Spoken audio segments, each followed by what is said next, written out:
Just make this make sense, because I am not confused. This morning I heard Mayor Brandon Johnson say that the sentiment in the black community is waning. A lie. The sentiment is not waning. We are not okay with you taking our resources and giving them to people who don't live here. As Mark stated before, you are preparing housing for them. One of the reasons that the city of Chicago was able to close 50 schools was because of the black flight. And the reason we had a black flight was because there is no affordable housing in this city.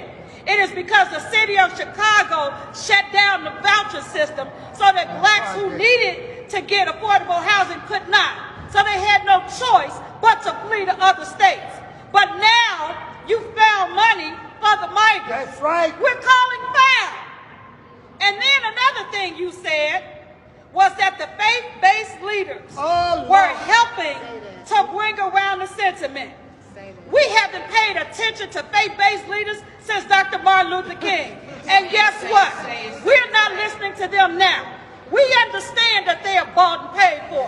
We understand that you control the narrative that they are trying to speak about. So let me just say this to you. We're not listening to them the same way we're not listening to you. What you're doing is not okay. And let me just say this other thing.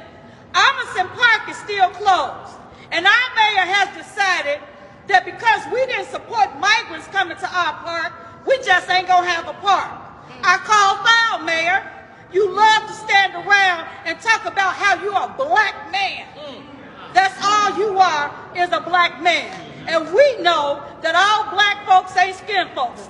And those of us who didn't know that, you're giving us a great lesson. So we thank you for that. No, the sentiment has not changed. We are still for black people. We are still for this city supporting us. We're still for black people getting the same set-asides that these migrants are getting. Oh, excuse me, not migrants, because what they are is illegal foreign nationals. They are not migrants. They are not coming here legally. So just because you put lipstick on a pig, it's still going to be a pig. So we are not backing down. We were quiet for a minute. I know you thought that the sentiment has changed. It has not. And like I tried to remind people, not only did I support Brandon Johnson, not only did I campaign for Brandon Johnson, not only did I give him my money, but I want you to know two things. Number one, I'm not a fan. I have buyer's remorse. Number two, for any independent candidate in the city of Chicago, any Green Party candidate in the city of Chicago, and any Republican candidate in the city of Chicago, now is your time, because we are done with the Democratic Party. Brandon Johnson, Governor Pritzker, and President Biden have shown us what they think about the black community all over this country. And so we're standing here today to say, okay, if that's what it is, we with it. We don't have to support the Democratic Party. Right. We don't have to continue to support people who are not going to support us. And the Democratic Party here in this city, in this state, and in this country is not supporting us.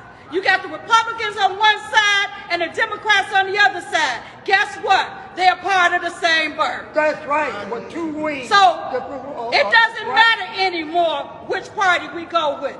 But I'll tell you this, I'd rather deal with the snake that's outfitting himself of the Republican Party than the snake that's covered up in the Democratic Party. That's right. We're not going to continue to stand for this. We're not going to continue to allow our state representatives, our congressmen, our aldermen, and our mayor to let us know that we don't matter. Just like you're going to show us that we're going to matter, we're going to show you. It's going to be a great day in the city of Chicago when a Democratic convention comes here, and then they found out in March that a lot of black voters took Republican ballots.